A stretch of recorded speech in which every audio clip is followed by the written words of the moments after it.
Good morning everyone, welcome to exam orbit classes. तो कैसे हैं आप सभी? आई होप आप सभी बहुत अच्छे होंगे और आप सभी की तैयारी भी बहुत अच्छी चल रही होगी। तो फ्रेंड्स, आज है 6 जनवरी और आज के इस सेशन में 6 जनवरी से बनने वाले सभी महत्वपूर्ण क्वेश्चंस के बारे में डिस्कस करेंगे। अगर आप किसी भी एग्जाम की तैयारी कर रहे हैं तो ये क्लास आप सभी के लिए बहुत ही महत्वपूर्ण रहने वाली है। तो एक बार आप सभी क्लास को जल्दी से शेयर कर देंगे। तो चलिए स्टार्ट करते हैं। सबसे पहले आप सभी के लिए एक सवाल है जिसका आंसर आपको देना है कमेंट्स बॉक्स में। 2023 तक देश से कालाजार के उन्मूलन के लिए एक उच्च स्तरीय बैठक की जो अध्यक्षता है ये किसने की है? नरेंद्र मोदी, अमित शाह, मनसुख मांडविया या फिर अनुराग ठाकुर? इस सवाल का आंसर आपको मिलेगा क्लास के लास्ट में। तो चलिए सेशन को स्टार्ट करते हैं, डिस्कस करेंगे फर्स्ट क्वेश्चन। खबरों में रहा साइलेंट वैली नेशनल पार्क कहां पर है?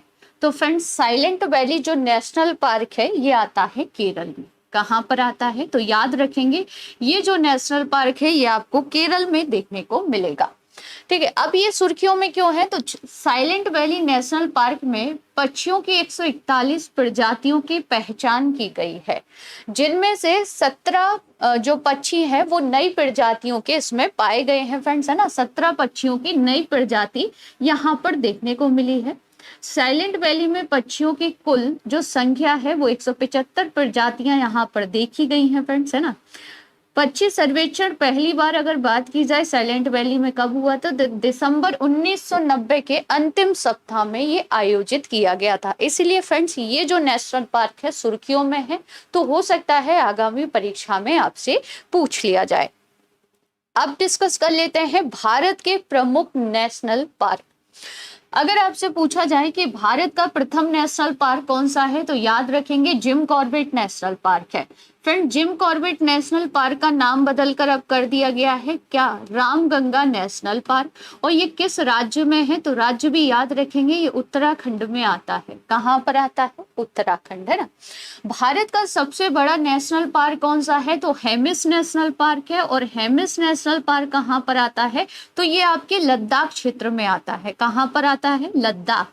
याद रखेंगे, जो कि भारत का सबसे बड़ा नेशनल पार्क है। भारत का सबसे छोटा नेशनल पार्क कौन सा है? साउथ बटन नेशनल पार्क है। और साउथ बटन जो नेशनल पार्क है ये अंडमान निकोबार द्वीप समूह में आता है।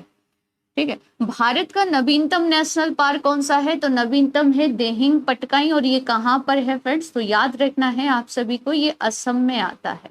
कहाँ पर है ये नेशनल पार्क? तो ये असम में आता है। आगे बढ़ते हैं, काजीरंगा नेशनल पार्क कहाँ पर है? तो ये असम में आता है। और याद रखेंगे सैटेलाइट फोन का उपयोग करने वाला देश का पहला नेशनल पार्क है Kaziranga national park. Simlipal national park कहाँ पर है? तो ये उड़ीसा में है। और फ्रेंड्स, अच्छे से याद कर लेंगे, ये बहुत पूछा जाता है। एक साइलेंट वैली और एक सिमलीपाल, है ना। सतपुड़ा नेशनल पार्क कहाँ पर आता है? तो सतपुड़ा आता है मध्य प्रदेश में। मध्य प्रदेश से और याद रखेंगे Panna national park, Bandhavgarh national park. और इसके अलावा आपको याद रखना है कौन सा नेशनल पार्क जो कि सुर्खियों में रहा था? कूनो। कूनो नेशनल पार्क में कहां से चीते लाए गए हैं? तो नामीबिया, जो कि अफ्रीका महाद्वीप में स्थित एक देश है। ये आपको याद रखना है। कमेंट्स करके बताएंगे कि कूनो नेशनल पार्क में कितने चीते लाए गए हैं नामीबिया से। संख्या बतानी है आपको, है ना। राजाजी नेशनल पार्क, फूलों की घाटी और गंगोत्री, ये तीनों ही नेशनल पार्क उत्तराखंड में आते हैं। कहाँ पर आते हैं? तो फ्रेंड्स याद रखेंगे ये तीनों ही नेशनल पार्क उत्तराखंड में हैं। अब आप बताइए कि जो दुधवा नेशनल पार्क है, दुधवा नेशनल पार्क किस राज्य में है? इसका आंसर आपको देना है कमेंट्स बॉक्स में। अगर आप लोग पहली बार चैनल पर विजिट कर रहे हैं तो चैनल को सब्सक्राइब कर लीजिएगा, साथ ही बेल आइकन दबाना बिल्कुल ना भूले, जिससे आप सभी को जो क्लास का नोटिफिकेशन है वो सबसे पहले मिल जाएगा। इस क्लास की पीडीएफ आप सभी को क्लास के बाद में टेलीग्राम चैनल पर मिल जाएगी।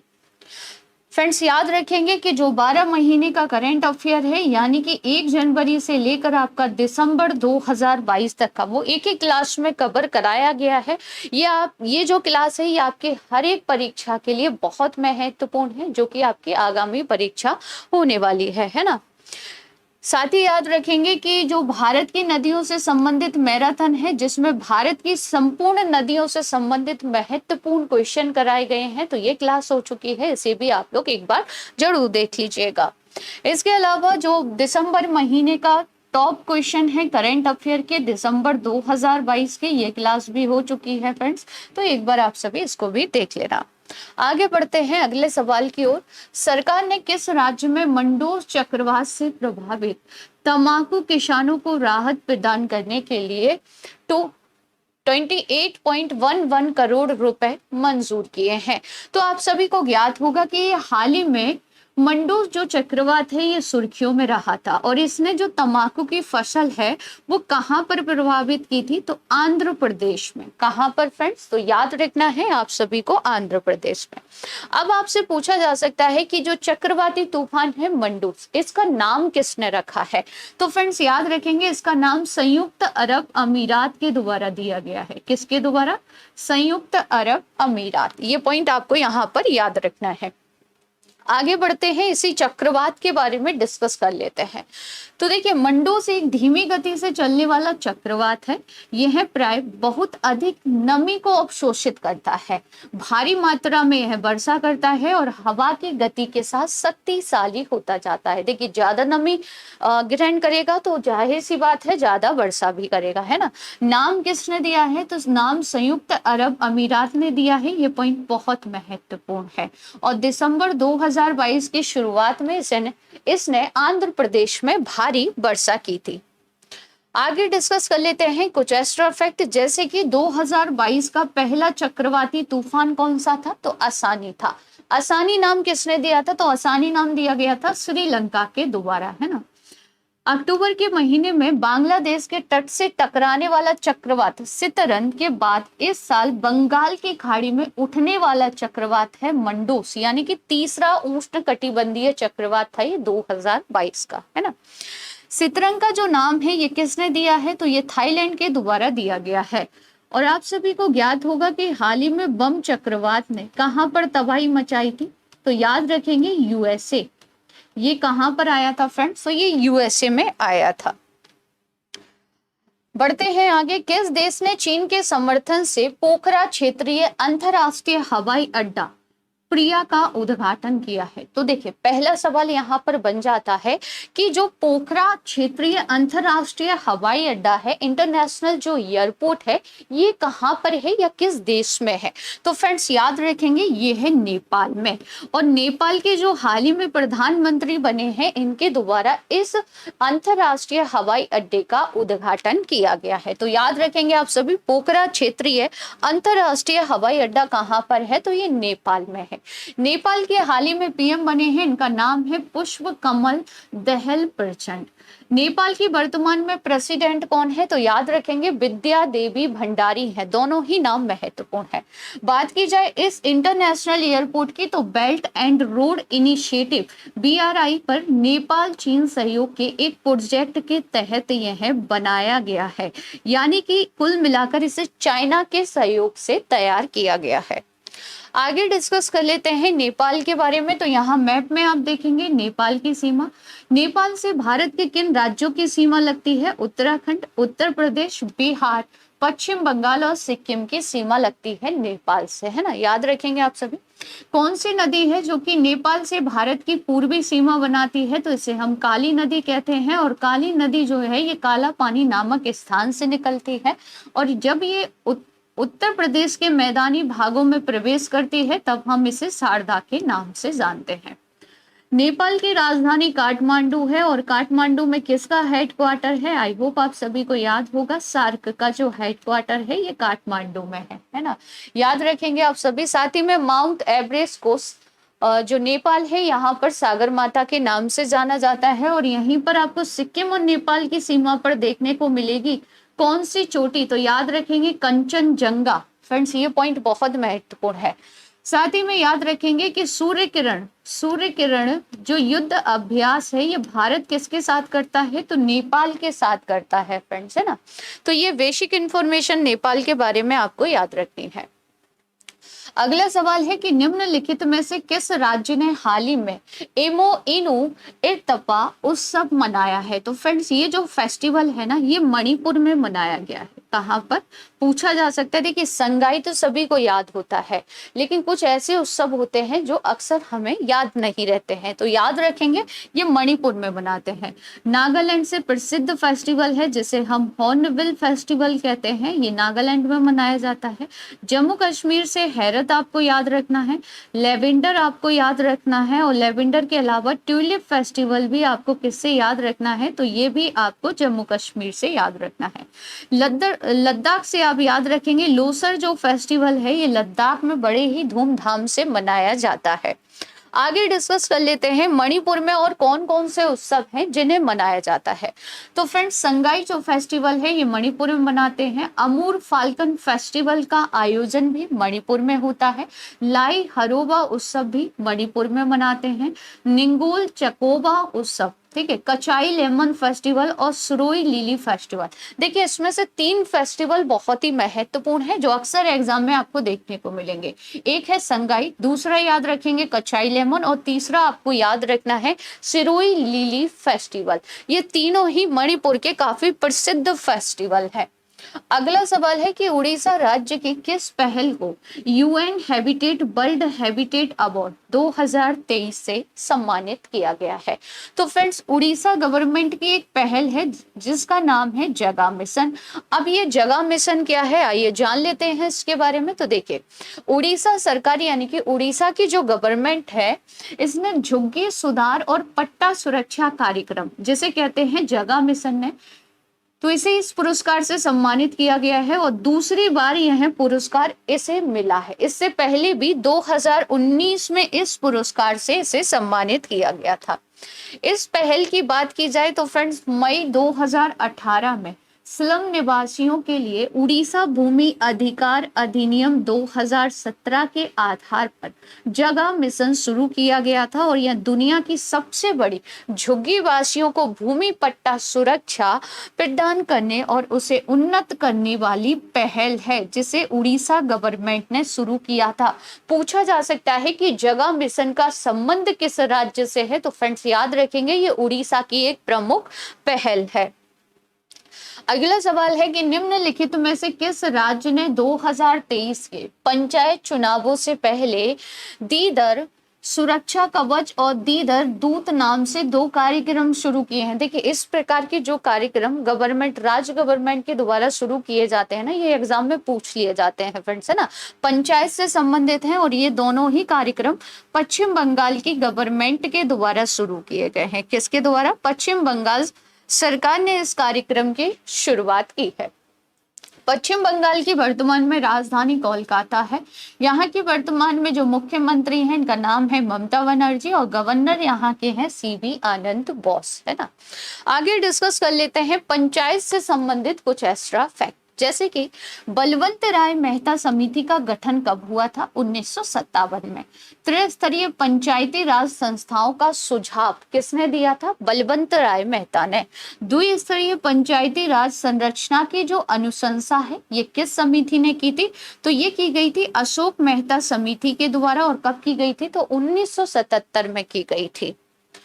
भारत में पंचायती राज की जो स्थापना है वो कब हुई थी? तो 2 अक्टूबर 1959 राजस्थान के नागौर जिले से हुई थी। उस समय तत्कालीन प्रधानमंत्री जवाहरलाल नेहरू जी के द्वारा इसकी शुरुआत की गई थी। ठीक है। भारतीय संविधान का 73वां संशोधन किससे संबंधित है? तो फ्रेंड्स याद रखेंगे ये पंचायती राज व्यवस्था से संबंधित है। तो ये थे पंचायत के बारे में कुछ एक्स्ट्रा फैक्ट।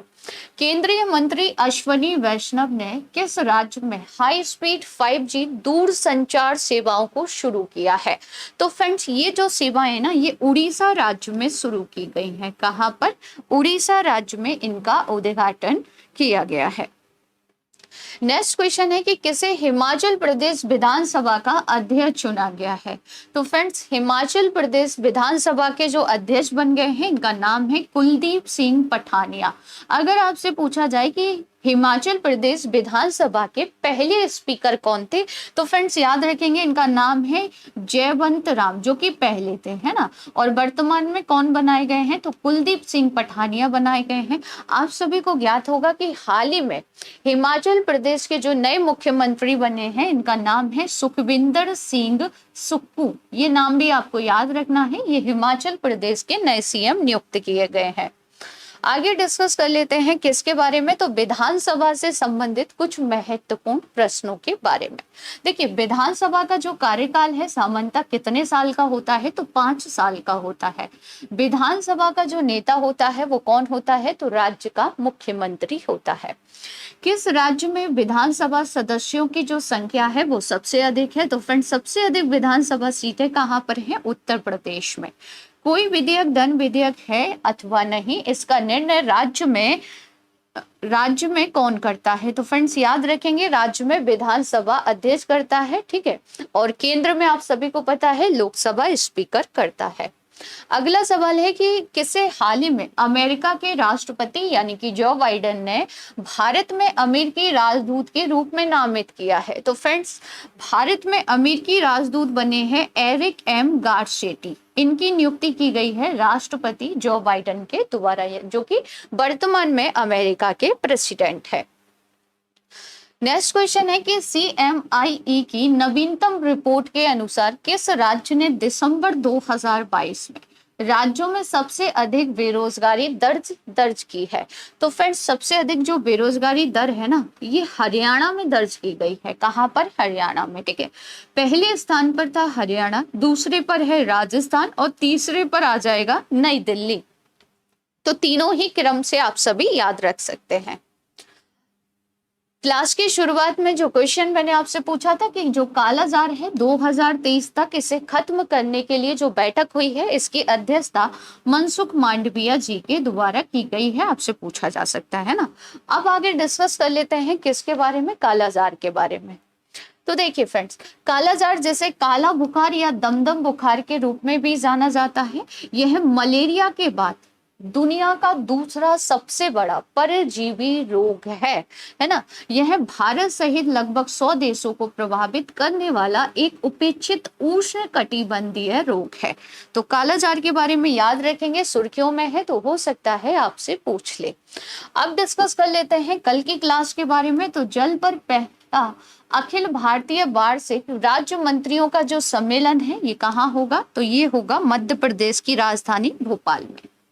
निम्न में से किस देश ने यूरो मुद्रा को अपना लिया है? तो फ्रेंड्स, यूरो मुद्रा को अपना लिया है क्रोएशिया ने।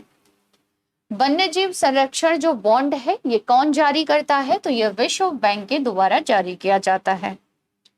700 फीट लंबी दीवार पर आधुनिक भित्ति कला की एक महान कृति वॉल ऑफ पीस का जो उद्घाटन है ये कहाँ पर किया गया है? तो ये केरल में किया गया है। किस संस्था ने Bharat interface for money app विकसित किया है? तो ये जो ऐप है ना, ये NPCI के द्वारा विकसित किया गया है। फ्यूचर इंजीनियर प्रोग्राम किस बहुराष्ट्रीय कंपनी की पहल है? तो फ्रेंड्स, ये जो पहल है ना, ये अमेजन की पहल है। किस संस्था ने उत्कर्ष 2.0 नाम से अपनी मध्यम अवधि की रणनीति की रूपरेखा शुरू की है? तो फ्रेंड्स, ये RBI के द्वारा इसकी शुरुआत की गई है। किस कंपनी के सह संस्थापक और मुख्य प्रौद्योगिकी अधिकारी गुंजन पाटीदार ने अपने पद से इस्तीफा दे दिया है? तो फ्रेंड्स, ये कहाँ के थे? जोमेटो के। किस बैंक ने अत्याधुनिक मोबाइल एप्लीकेशन लाने के लिए माइक्रोसॉफ्ट के साथ साझेदारी की है? तो यस बैंक के द्वारा यह साझेदारी की गई है। किस लिमिटेड कंपनी ने 44वें PRSI अखिल भारतीय जनसंपर्क सम्मेलन में 8 प्रतिष्ठित पुरस्कार हासिल किए हैं? तो फ्रेंड्स, ये जो पुरस्कार है ना, ये BPCL ने हासिल किए हैं। खबरों में रही बायरोबोर क्या है? तो बायरोबोर एक जीव है जिसकी हाल ही में खोज की गई है। तो फ्रेंड्स, ये था कल का करंट अफेयर। अगर डिटेल से जानना है तो कल की क्लास जरूर देख लीजिएगा। अब डिस्कस कर लेते हैं टॉप 10 स्टैटिक जीके क्वेश्चन। अपवाद राज्यों की सूची में शामिल कौन से राज्य है जहां विधानसभा में सदस्यों की संख्या 60 से कम है? तो गोवा में विधानसभा सीटें कितनी हैं? 40। मिजोरम में कितनी है? 40। और सिक्किम में विधानसभा सीटों की संख्या 32 है। तुलबुल जो परियोजना है ये किस नदी पर है? तो ये झेलम नदी पर है। पोलो खेलते समय किस भारतीय बादशाह की मृत्यु हो गई थी? तो कुतुबुद्दीन ऐबक की। रामकृष्ण मिशन की जो स्थापना है ये किसने की थी? स्वामी विवेकानंद जी ने। किस अधिनियम द्वारा भारत में प्रांतों को स्वायत्तता प्रदान की गई है? भारत सरकार अधिनियम 1935, है ना। संविधान में मौलिक कर्तव्य किस संशोधन द्वारा जोड़े गए थे? तो 42वें संविधान के संशोधन द्वारा। भारत में राष्ट्रीय आय का जो आकलन है पहली बार किसने किया था? दादा भाई नौरोजी ने। गरीबी हटाओ का जो नारा है ये कौन सी योजना में शामिल किया गया था? 5वीं पंचवर्षीय योजना में। भारत में सिक्के जारी करने के लिए कौन प्राधिकृत है? वित्त मंत्रालय। मिल्खा सिंह को क्या कहा जाता है? तो flying Sikh of the India के नाम से इन्हें जाना जाता है। कल की क्लासों में कुछ सवाल आपसे पूछे गए थे, इनके आंसर एक बार देख लेते हैं। डोनियर विमान और SU-30 MKI एयरो इंजन का जो निर्माण है ये कौन करेगा? Hindustan aeronautics limited. विश्व पर्यावरण दिवस 2022 की थीम क्या है? तो इसका सही आंसर था ऑप्शन ए, केवल एक पृथ्वी।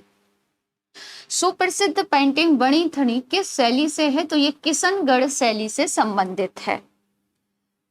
कलमकारी पेंटिंग किसे संदर्भित करती है? तो दक्षिण भारत में सूती वस्त्र में हाथ से की गई चित्रकारी को ये संदर्भित करती है। अब आप सभी के लिए कुछ सवाल हैं जिनके आंसर आपको देने हैं कमेंट्स बॉक्स में। निम्नलिखित में से किसने जयपुर राजस्थान में राजभवन संविधान का उद्घाटन किया? नेक्स्ट क्वेश्चन है कि वी शेख अली का हाल ही में निधन हो गया, यह कौन थे? अगला सवाल है कि अनेकांतवाद निम्नलिखित में से किसका प्रमुख सिद्धांत और दर्शन है? नेक्स्ट एंड लास्ट क्वेश्चन है कि भारत की धार्मिक प्रथाओं के संदर्भ में स्थानकवासी संप्रदाय किससे संबंधित है? तो फ्रेंड्स इन सभी के आंसर आपको देने हैं कमेंट्स बॉक्स में। साथ ही मैं आपको बता दें कि जो पॉलिटी की मैराथन है फ्रेंड्स ये मैराथन आज होगी, है ना, और इसकी जो टाइमिंग होगी वो रात को 8 बजे होगी, है ना। तो इस मैराथन को आप सभी जरूर देखिएगा। इसमें पॉलिटी से बनने वाले सभी महत्वपूर्ण क्वेश्चन को कवर किया जाएगा और डिटेल से एक एक क्वेश्चन को समझाया जाएगा। ये जो क्लास रहेगी फ्रेंड्स ये क्लास आपकी लाइव रहेगी रात 8 बजे। याद रखेंगे आप सभी, पॉलिटी से बनने वाले सभी जितने भी महत्वपूर्ण प्रश्न है जो कि बार बार हमारे एग्जाम में पूछे जाते हैं वो सभी आपको इस क्लास में देखने को मिलेंगे। अगर आप किसी भी एग्जाम की तैयारी कर रहे हैं तो ये क्लास आप सभी के लिए बहुत ही महत्वपूर्ण है फ्रेंड्स, है ना। तो आज का ये सेशन आप सभी को कैसा लगा कमेंट्स करके जरूर बताइएगा। अगर क्लास अच्छी लगी हो तो क्लास को ज्यादा से ज्यादा शेयर कीजिएगा, लाइक कीजिएगा और चैनल को सब्सक्राइब जरूर कर दीजिएगा। मिलते हैं नए सेशन में एक नए टॉपिक के साथ, तब तक के लिए जय हिंद जय भारत।